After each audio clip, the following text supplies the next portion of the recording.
All right, welcome back. We continue right here on the Ireland Contracting Nightly Sports Call. NCAA tournament is in full swing, and that means your Western Pennsylvania Honda dealers have Hoops Madness along with every office in the Pittsburgh area. So who is in your Final Four? What's the bracket look like?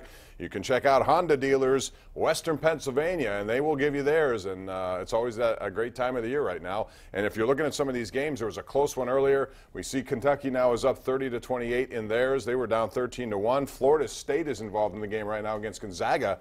And those two teams, you know, Leonard Hamilton really doing well getting to the Sweet 16 run. So at this point, it's kind of wide open. Yep. I'm anxious to see Syracuse and Duke tomorrow. Yeah, I think I think we saw maybe the two best teams in the country here last weekend, Bob, Villanova and Duke.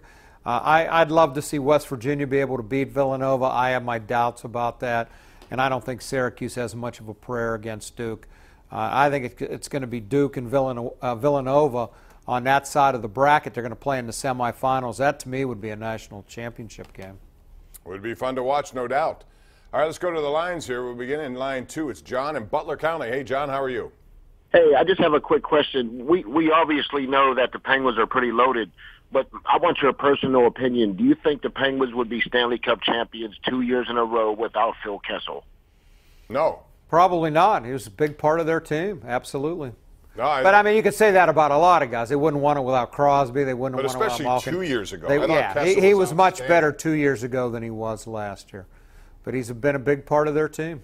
And he's also a big part of their #1 ranked power play at 26.2%. Yep. But it was last night, Ron, it was the second unit on the power play that got the game-winning goal. And nice to see Bouchard get that goal. It looks like he's starting to fit in a little bit, Bob. It really does. Takes time. He had a penalty shot earlier, but the good news about that is that he got behind the defense. So they didn't bring him in to dominate in March. They brought him in to dominate in the playoffs. That's what his MO is.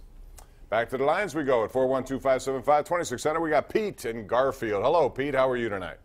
Good, guys. How are you? Good. Thanks for calling. Oh, I've been talking about the NHL scoring leaders. You forgot to mention McDavid. Another 4-point night tonight. He's 1 point behind Kucherov. Thank you. All right. Well, yeah, but his team isn't going to team MVP. His team isn't going to make the playoffs. So he's not in that conversation. He's not in the conversation for me. He's a great player, and you know I think Edmonton screwed up in this offseason by giving up big numbers to Leon Draisaitl, who's not worth that kind of money. To me, Ron, he's like one of those guys Mario Lemieux to carry around. You know, whether it was Robbie Brown or Warren Young or, you know, they all looked much better than they really were. And then you take somebody away from them, and they're not all that good. They gave a ton of money to Edmonton was such a sexy pick before the season. How about Chicago? How about what's happening there? They're out. I mean, it's hard to believe, Bob, isn't it? Yeah, they've gone through a pretty good, but at some point that's going to, they have 3. Is that going to be the Penguins? It could be. I mean, you get to a point where you hit maybe a wall or it all starts going in a different direction. Bill in Somerset joins us right now on the Ireland Contracting Nightly Sports Call. Hey, Bill. Yes. Go ahead. You're on the air. The question was, somebody made a statement today that Clemente used a bat with a no knob on the bottom. We were doubting that. We weren't quite sure, so we thought that we'd turn to somebody with more expertise than us. Did you ever hear of Clemente ever using a bat with no knob? Or was there ever a bat used with no knob? I've heard that. I mean, you're going back a long way now for me to I can't even remember breakfast this morning, and you want to talk about 40 years ago. But I've heard that in conversation with people for sure. I don't know. That came out of left field. That came out of left field, that question. All right, we have a lot of Twitter reaction here, so I'll get some of that, Ron. And we'll go into this one. Bob Kelly on Twitter, at KDPomp, at Ron Cook PG, says, you guys think Heather Lyke should have been better prepared for this coaching search, considering she must have known Stallings would be fired after the Louisville incident?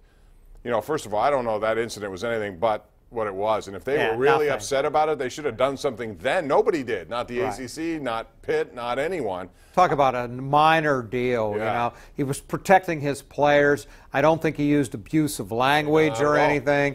He probably shouldn't have said what he did, but that's hardly.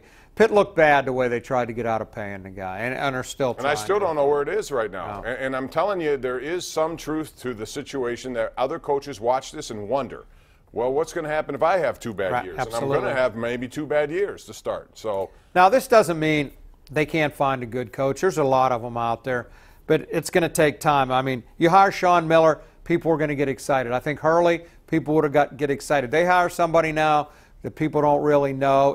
It's not going to move the needle, so to speak. He's going to have to come in here and win But there's a lot of good coaches out there, and I don't know that she doesn't have a plan B and plan C. I'm sure she does. They wanted Danny Hurley. They couldn't get him.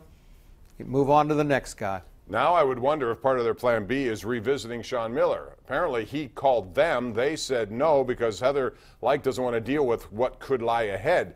But, Ron, if you're 0-19, do you run the risk of just saying, okay, we're going to take that risk, and if it happens, it happens? No, I don't think so. I don't know if it's just her. I don't know if it goes up to the chancellor. There's a lot of baggage with Sean right now, and it's not just the wiretap that he's allegedly involved in. His assistant coach is going to be is charged with a crime. He's going to be going to trial next year. Who knows what's going to come out of that? Not good. Not good. One NFL note of a local guy, Terrell Pryor, back in the game with the New York Jets. He signs a contract there. Back to the lines we go. We have Mike in Wexford. Hello, Mike. Welcome to the Ireland Contracting Nightly Sports Call. Hey, guys. How you doing? Good. How are you? I have one comment and one question for you. All right. My comment is, my wife and I was watching one of them games last weekend there, and there was 2 minutes left in the game. 2 minutes. Mm-hmm. And it took 20 minutes to play those 2 minutes. That's ridiculous. It does. People complain about. There's a lot of timeouts in basketball. A lot of timeouts, and they drag it out. And I think the game you're talking about, there was about 3 or 4 video reviews of balls going out of bounds, who touched them. I know exactly what you're talking about. It is ridiculous, but you do want to get the calls right. All right, thanks for that call. Let's go out to line 4. Lenny in Punxsutawney. What's up, Lenny? Hey, not too much, guys.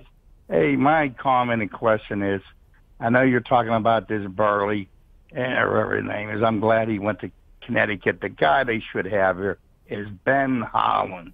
Go back and get him. He made the Pitt program. And remember, when Jamie Dixon took over, they win 31 games from a Ben Holland team. And when he left with a good team. He can recruit. I don't know that you go back again. I don't like those part twos. You know, the one I think about now, Johnny Majors was a lot older, I think, when he came back for part 2. Look how good part 1 was. Look how bad part 2 is.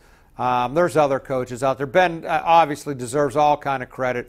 I do think he built this program, and then with Jamie's help added on to it. But I don't know that you want to bring him back. They're still playing, aren't they? Aren't they in the NIT? I think they play Penn State in the semifinals. Penn State, not important tournament. Well, for them it is important. A lot of dancing last night on some of the games I saw with the NIT action. But the bottom line is the Pitt Panthers are going to have to settle for a second best choice or third best choice. But I will remind you this, even though that sort of is how Stallings got his job, Jamie Dixon was also not the #1 choice at the time. Skip Prosser was the #1 guy. And so that turned out pretty well. So it's not always right. It's not always the first choice. This happens other places too. Yeah, we got to take a break. I don't think Chuck Noll was the first choice. Joe Paterno was the first choice of the Steelers. Chuck Noll worked out pretty well, didn't he? There are a lot of second choices and third choices that work well. Some of them don't, some of them do, but we'll see what happens coming up. That's going to do it for this first segment. When we come back, more calls on the way. It's 412-575-2600. And remember, the Western Pennsylvania Honda dealers with the Hoops Madness, along with all your brackets, they're right in there as well. We'll be back with more right here on the Nightly Sports Call.